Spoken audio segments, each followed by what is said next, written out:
Hello and welcome to this special session of criminal procedure code, जिसमें मैं आप लोगों के साथ डिस्कस करने जा रहा हूं CrPC topic by topic in detail.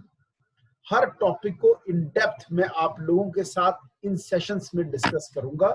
और ये जो पहला सेशन इन डेप्थ सेशन है वो based on the story of CrPC है, और वो स्टोरी ऑफ सीआरपीसी जिसमें मैं क्या करता हूं, एक कहानी सुनाता हूं सीआरपीसी की, कि सीआरपीसी को समझने का तरीका क्या है, क्रिमिनल प्रोसीजर कोड स्टार्टिंग से एंड तक चलता कैसे है।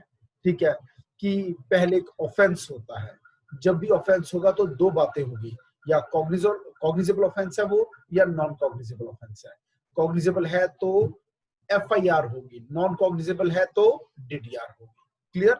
तो हम इस तरह से बेस लेवल से, जीरो लेवल से आपको पढ़ाएंगे, और एक एक टॉपिक को गहराई में इन डेप्थ स्टडी हम करने वाले हैं। Let's start. I would like to show you my screen also in this respect. ठीक है जी, आपसे मैं पूछना चाहूंगा पहली चीज, फर्स्ट इंफॉर्मेशन रिपोर्ट जो कि आज का टॉपिक है, आप बताएं what is the meaning, how will you define first information report? कोई बताएगा मुझे? Anybody, please tell me what is the exact meaning of first information report? पहले मैं जानना चाहूंगा आपको इस टॉपिक के बारे में क्या समझ है, फिर मैं आपको आगे पढ़ाना स्टार्ट करूंगा। What exactly is first information report? कोई बताएगा? Anybody? All are welcome in this session. First information report क्या है, चलो मैं अब आपको बताता हूँ इसमें क्या होता है। फर्स्ट इंफॉर्मेशन रिपोर्ट, ये देखिए FIR। हाँ जी बताइए सर। जो फर्स्ट इंफॉर्मेशन रिपोर्ट होती है वो कॉग्निजेबल ऑफेंस से रिलेट करती है एंड इन राइटिंग में होती है, और जो पर्सन उस इंफॉर्मेशन को देता है वो उसको साइन करता है, पुलिस ऑफिसर भी उसको साइन करेगा।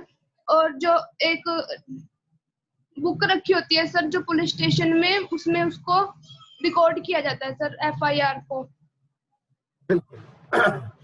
अब FIR जो है हमेशा ऑनलाइन होती है, ताकि कोई भी उसको देख सकता है। FIR is a public document.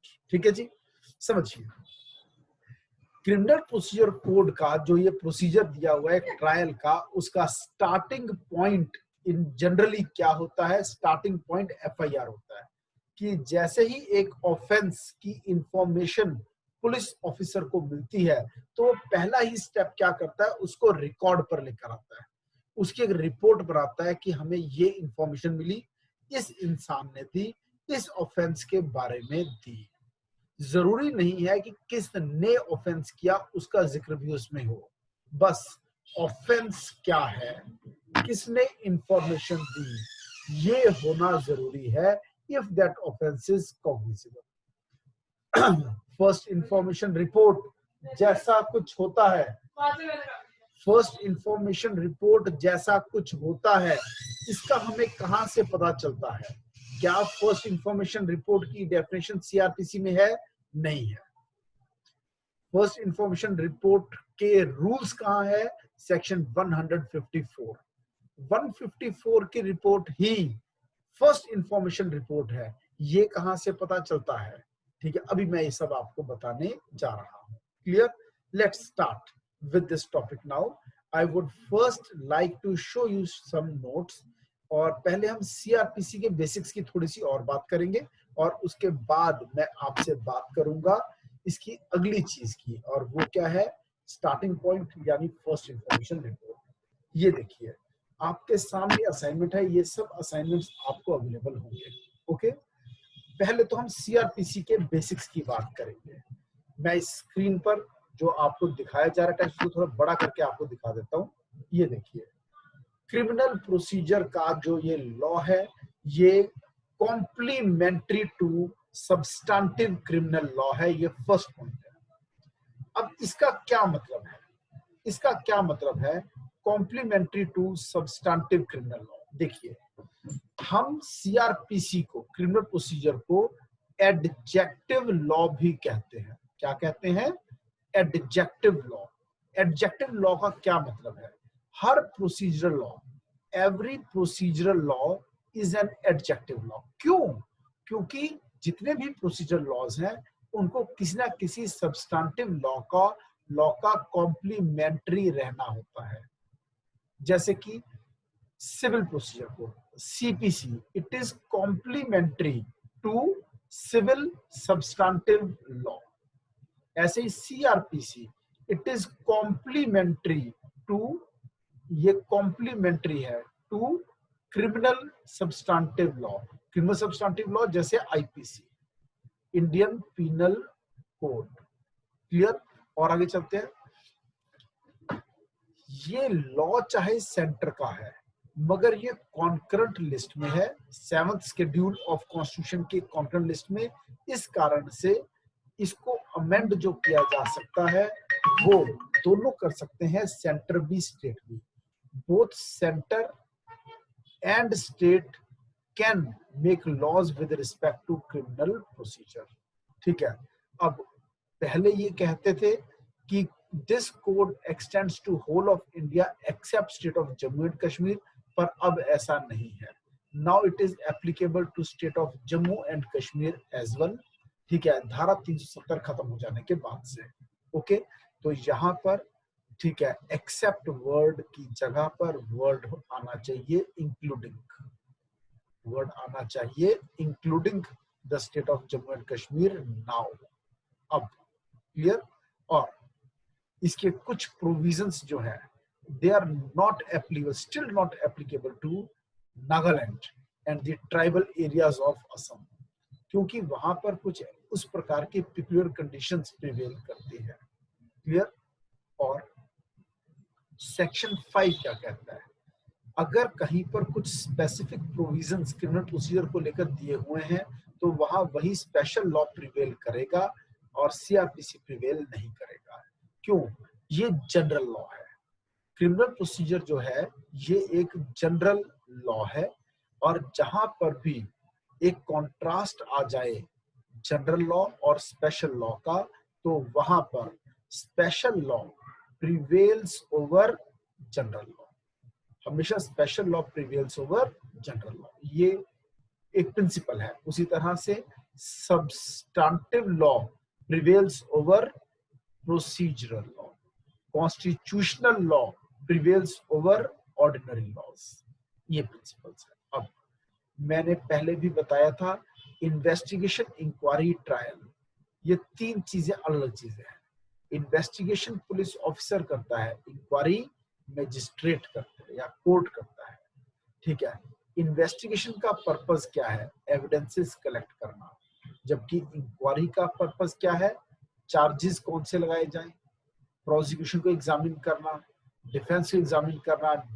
ठीक है जी, और डिसाइड करना केस चलाने पर, नॉट फाइनल डिसीजन। ठीक है जी, और आगे चलते हैं। अब कॉग्निजेबल ऑफेंस और नॉन कॉग्निजेबल ऑफेंस में क्या फर्क है? पहला, पावर ऑफ अरेस्ट, उसमें विदाउट वारंट, कॉग्निजेबल ऑफेंस में विदाउट वारंट अरेस्ट कर सकते हैं, पर नॉन कॉग्निजेबल ऑफेंस में विदाउट वारंट अरेस्ट नहीं कर सकते। ये बातें कहाँ लिखी हैं? 2C 2L, ये 2L है। Clear? Definitions of cognizable and non cognizable offence 2C and 2L। और आगे चलते हैं, power of investigation. Cognizable offences में इन्वेस्टिगेशन जो है it can be done even without order of magistrate, but in non-cognizable offenses without the order of magistrate you cannot start the investigation. Of course cognizable offenses ज्यादा grave nature के होते हैं, clear, जबकि non-cognizable lesser grave होते हैं। First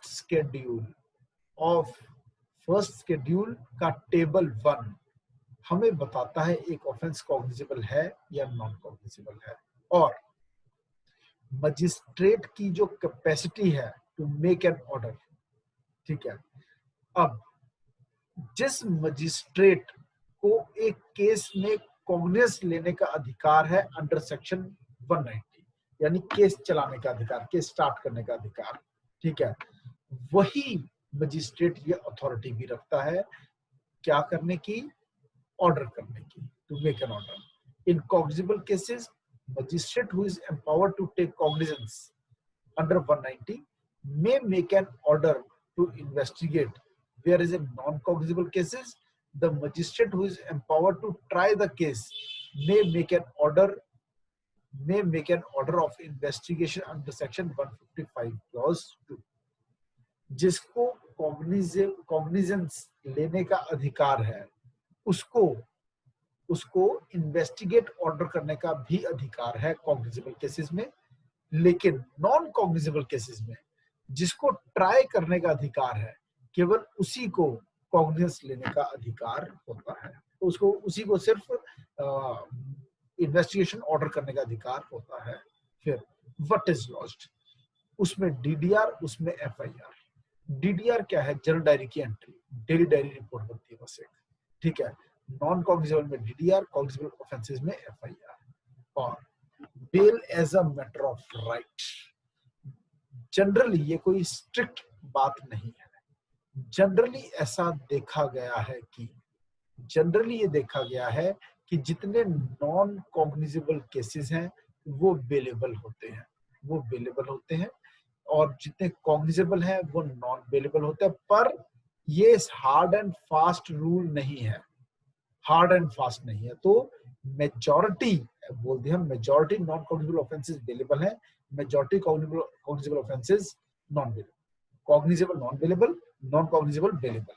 तो इस कारण से in case of a cognizable offense bail is not given as a matter of right, but in cognizable offense bail is given generally word आ गया ना, generally as a matter of right। ये bailable non bailable का फर्क है। Bailable offence में bail is matter of right, non bail offence में bail is discretion of the court. ठीक है जी, ओके। और आगे चलते हैं। कॉग्निजेंस ऑफ अ केस 190 में संज्ञान लेना, यानी अराउजिंग जुडिशियल नोटिस, यानी कि मतलब क्या है, starting of application of judicial mind over a case. और आगे चलते हैं। कंपाउंडेबल ऑफेंस क्या होता है, जहां पर कॉम्प्रोमाइज परमिसिबल है, क्लियर। और जब कंपाउंडिंग हो जाती है यानी कॉम्प्रोमाइज हो जाता है पार्टीज का, तो उसे हम एक्विटल मानते हैं, क्लियर, कि बाइज्जत बरी हो गया वो इंसान, ओके। और cognizable offense is that offense in which police officer can arrest without warrant। अब और आगे चलते हैं। क्या ऑफेंस होने पर सीआरपीसी हरकत में आती है, क्रिमिनल प्रोसीजर कोड हरकत में आता है? नहीं। सीआरपीसी जो एक्शन में आता है वो उससे पहले ही आ जाता है, क्योंकि कई प्रिवेंटिव प्रोविजंस भी है सीआरपीसी में। It is not only after the commission of cognizable offence the criminal law comes into motion, but also to prevent the commission of cognizable offence there are various preventive provision, जिसे कहते हैं 751 का पर्चा। क्या कहते हैं, 751 बना दी पुलिस ने, 751। ये कॉमनली सुना जाता है कि थानेदार ने 751 बना दी, 751 में अंदर कर दिया। 751 है क्या? 107, 151। ये सीआरपीसी के सेक्शंस हैं, section 107, 151, read with 107 and 151, 107 read with 151। अब ये क्या कहता है वो समझिए, इससे रिलेटेड सेक्शंस भी कुछ आपको बताएंगे। वो क्या है? 150, 149 देखो। Every police officer shall try to prevent the commission of cognizable offence to the best of his ability. एक पुलिस ऑफिसर की कोशिश होनी चाहिए कि कॉग्निजेबल ऑफेंस को होने ही ना दे। 150 क्या कहता है? अगर एक पुलिस ऑफिसर को रीजनेबल एप्रीहेंशन है कि एक आदमी जो है he is going to commit a cognizable offence, तो he shall give information to his superior who has a power to prevent the commission of a cognizable offense। तो वो क्या करेगा? इसकी इंफॉर्मेशन देगा। आम आदमी को भी कॉग्निजेबल ऑफेंस के कमीशन की रिपोर्ट देनी होती है पुलिस को, ये उसकी ड्यूटी होती है। नहीं करता है तो ये ऑफेंस माना जाता है। देन द पुलिस ऑफिसर, ये सबसे मेन आ गया 151। In order to prevent the commission of a cognizable offence shall arrest that person without warrant and produce that person before the magistrate within 24 hours. अगर कोई cognizable offence करने जा रहा है, कोई दो आदमी लड़ रहे हैं, पुलिस उनको पकड़ लेगी और क्या बना देगी 751, वो क्या है, अरेस्ट करेगी, ठीक है, बिना वारंट के अरेस्ट करेगी, फिर उनको प्रोड्यूस करेगी एग्जीक्यूटिव मजिस्ट्रेट के सामने, वो भी with in 24 hours of arrest, और फिर उनको बेल पर रिलीज किया जाता है। क्लियर? 107 यही है कि मजिस्ट्रेट चाहे तो बेल ले सकता है। ठीक है जी। अब हम बात कर रहे हैं इन्वेस्टिगेशन की, कि एक पुलिस ऑफिसर जो है वो क्या करेगा। ठीक है, जब उसको इंफॉर्मेशन आएगी किसी कॉग्निजेबल ऑफेंस के होने की, तो वो क्या स्टार्ट करेगा, इन्वेस्टिगेशन स्टार्ट करेगा। अब खुद जुडिशियल मजिस्ट्रेट्स जजमेंट लिखवाते हुए कई बार ये गलती कर देते हैं और इंफॉर्मेंट की जगह वर्ड लिख देते हैं कंप्लेनेंट। और ये तो 90% में है कि जब कोई एक्स आदमी पुलिस ऑफिसर के पास जाता है और किसी ऑफेंस के बारे में बताता है, तो वर्ड यूज करता है कंप्लेंट, कि मैं कंप्लेंट कर रहा हूं आपको किसी आदमी की, उसने ये ऑफेंस मेरे साथ कर दिया। पर रियलिटी में कंप्लेंट नहीं होती within the meanings as given in CrPC में जो section 2D read with section 200 है, उसके हिसाब से कंप्लेंट वो नहीं होती जो आप पुलिस को देते हैं। पुलिस को तो आप क्या देते हैं, केवल इंफॉर्मेशन। पुलिस को आप कंप्लेंट नहीं देते हैं एज पर सीआरपीसी, आप देते हैं इंफॉर्मेशन, और जो इंफॉर्मेशन दे रहा है वो इंसान बन गया इंफॉर्मेंट। ठीक है, क्या फर्क है इंफॉर्मेंट और कंप्लेनेंट में? ये 2015 में सुप्रीम कोर्ट ने गणेशा वर्सेस शरणप्पा के केस में समझाया कि ये फर्क क्या है। ठीक है, क्या कहती है supreme court? There is a common error creeping in many of the judgments, including this present one. No distinction is made while using the words informant and complainant. खुद मजिस्ट्रेट्स ये वर्ड्स गलत यूज कर देते हैं। ठीक है, तो supreme court कहती है, in many of the judgments the person giving the report under section 154 of the code is described as the complainant or the de facto complainant instead of the word informant, assuming that the state is the complainant. तो ये गलत है। These are not words of literature. In a case registered under section 154 of the code, the state is the prosecutor and the person whose information is the cause for lodging the report is the informant. जिसने information दी है, जिसकी वजह से FIR launch हुई है, वो इंफॉर्मेंट है, और सरकार केवल क्या है, prosecutor and not the complainant. Clear? अब this is obvious from subsection 2 of section 154 of the code, which inter alia provides for giving a copy of the information to the informant word use हुआ है और complaint word use नहीं हुआ। ये देखिए parent, यहां मैं दिखाता हूं informant। क्लियर?